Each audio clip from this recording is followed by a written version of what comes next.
Hello friend, मैं लक्ष्य Kumar LN के क्लास में आपका स्वागत है। आज इस वीडियो में हम आपको कार्बनिक रासायनिक परिचय के बारे में बताने वाले हैं। तो वीडियो का स्किप मत कीजिएगा, वीडियो को शुरू से अंत तक देखिएगा। तो चलिए स्टार्ट करते हैं। कार्बनिक रसायन एक परिचय। कार्बन पृथ्वी पर 0.02% पाया है। कार्बन पृथ्वी पर कितना पाया है? तो 0.02% पाया है। तथा वायु में कार्बन डाइऑक्साइड के रूप में कार्बन 0.03% पाया है। वायु में कार्बन डाइऑक्साइड के रूप में कार्बन कितने परसेंट पाया है? तो 0.03% पाया है। मुक्त अवस्था में कार्बन हीरे, ग्रेफाइट तथा कोयले के रूप में पाया जाता है। मुक्त अवस्था में कार्बन जो है हीरे, ग्रेफाइट तथा कोयले के रूप में पाया जाता है। संयोजित अवस्था में यह मुख्य रूप से कार्बन खनिजों में पाया जाता है। संयोजित अवस्था में किस रूप में पाया जाता है? कार्बन खनिजों में पाया जाता है। कार्बन सभी सजीवों के निर्माण में आवश्यक अवयव होता है। प्रारंभ में सजीव स्रोत वनस्पति जगत और प्राणी जगत से प्राप्त यौगिकों को कार्बनिक यौगिक कहा गया है। जैसे चीनी ईख से सिट्रिक अम्ल, नींबू से एसिटिक अम्ल, सिरका से, तेल वसा चर्बी से तथा यूरिया जो है पेशाब से आदि। कार्बनिक यौगिकों का महत्व। कार्बनिक यौगिक हमारे दैनिक जीवन में काफी महत्वपूर्ण है। कार्बनिक यौगिक जो है हमारे दैनिक जीवन में काफी महत्वपूर्ण भूमिका निभाते हैं। सुबह से शाम तक जिन वस्तुओं का हम इस्तेमाल करते हैं वो सभी कार्बनिक यौगिक के बने होते हैं। सुबह से शाम तक जिन वस्तुओं का हम इस्तेमाल करते हैं वो सब वस्तु जो है कार्बनिक यौगिकों के बने होते हैं। हमारे भोजन जैसे कार्बोहाइड्रेट, प्रोटीन, वसा, विटामिन, ये सभी क्या है? सभी कार्बनिक यौगिक हैं। कपड़ा, कागज, चमड़ा, साबुन, रंग, प्लास्टिक की वस्तुएं, बच्चों का खिलौना इत्यादि कार्बनिक यौगिक के बने होते हैं। ये सभी क्या है? सभी कार्बनिक यौगिकों के बने होते हैं। कार्बनिक यौगिकों का उपयोग कृत्रिम वस्त्र जैसे रियोन, नायलॉन, डेकोन, टेरिलीन इत्यादि बनाने में भी होता है। कार्बनिक यौगिकों का उपयोग कीटनाशक जैसे डीडीटी, गेमेक्सिन आदि के रूप में भी इसका उपयोग किया जाता है। रोग से मुक्त होने के लिए भी कार्बनिक यौगिकों का व्यवहार दवा के रूप में भी किया जाता है। रोग से मुक्त होने के लिए जो हम दवा का इस्तेमाल करते हैं वो भी कार्बनिक यौगिकों का बना होता है। उदाहरण के लिए sulphur drugs, penicillin, chloromycetin, terramycin, aspirin इत्यादि क्या है? सभी कार्बनिक यौगिकों के बने होते हैं। कार्बनिक विस्फोटक जैसे डायनामाइट, टाइनोइटोटोइलिन, टाइनोइटोबेंजीन इत्यादि का उपयोग युद्ध क्षेत्र में किया जाता है। ये सभी क्या है? सभी कार्बनिक यौगिकों के बने हैं। दरअसल हम सभी कार्बनिक यौगिकों से घिरे हुए हैं। हम लोग जो है कार्बनिक यौगिकों से घिरे हुए हैं। अगर इस धरती से कार्बन और उसके यौगिक हटा दिए जाए तो पृथ्वी भी चंद्रमा की तरह जीवन विहीन हो जाएगी। यदि हम लोग पृथ्वी से कार्बनिक पदार्थ को हटा दें तो क्या होगा? ये जो पृथ्वी जो है चंद्रमा की तरह जीवन विहीन हो जाएगी। जीवन शक्ति का सिद्धांत।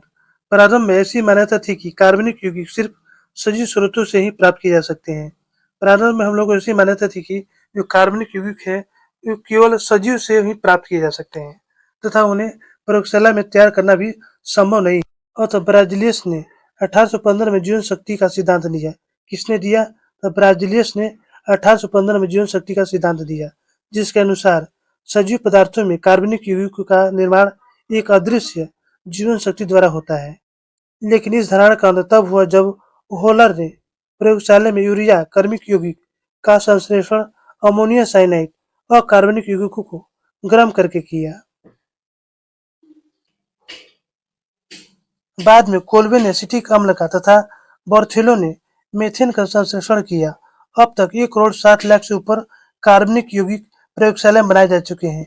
अब तक प्रयोगशाला में कितने कार्बनिक यौगिक बनाए जा चुके हैं? 1,60,00,000 से ऊपर कार्बनिक यौगिक प्रयोगशाला में बनाए जा चुके हैं।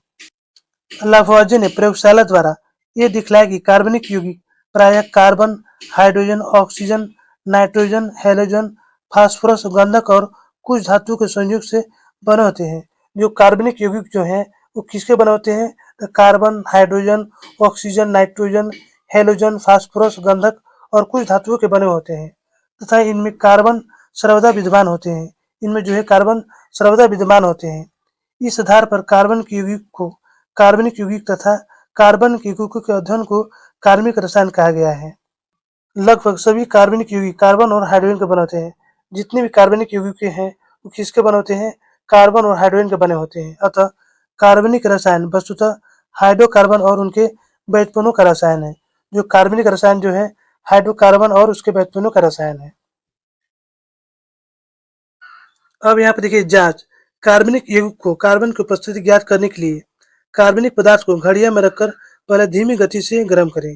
उस घड़िया में क्या करेंगे, कार्बनिक पदार्थ को रखकर उसको धीमी गति से गर्म करेंगे। फिर बाद में प्रबलता से गर्म करें। फिर बाद में क्या करेंगे, उसे तेजी से गर्म करेंगे। घड़िया में एक काला पदार्थ प्राप्त होता है। उस घड़िया में क्या प्राप्त होता है, एक काला पदार्थ प्राप्त होता है। इस काले पदार्थ को कॉपर ऑक्साइड के साथ मिलाकर एक प्रखंडी में लेंगे तथा इस मिश्रण को प्रबलता से गर्म करेंगे। ये जो काला पदार्थ यानी कि जो कार्बन है, उसको हम क्या करेंगे, कॉपर ऑक्साइड के साथ मिलाकर उसको हम प्रखंडी में डाल देंगे। ये जो प्रखंडी इसमें डाल देंगे और इसको प्रबलता से गर्म करेंगे। एक गैस निकलती है जो चूना जल को दूधिया कर देती है। अब यहाँ पर देखिए क्या है, ये कॉपर ऑक्साइड है, एक कार्बन है। जब दोनों को मिलाकर जब हम गर्म करेंगे तो क्या प्राप्त होता है, एक गैस निकलती है। ये जो गैस है ये क्या करती है, चूना जल, ये जो चूना जल है ये कार्बन डाइऑक्साइड गैस है।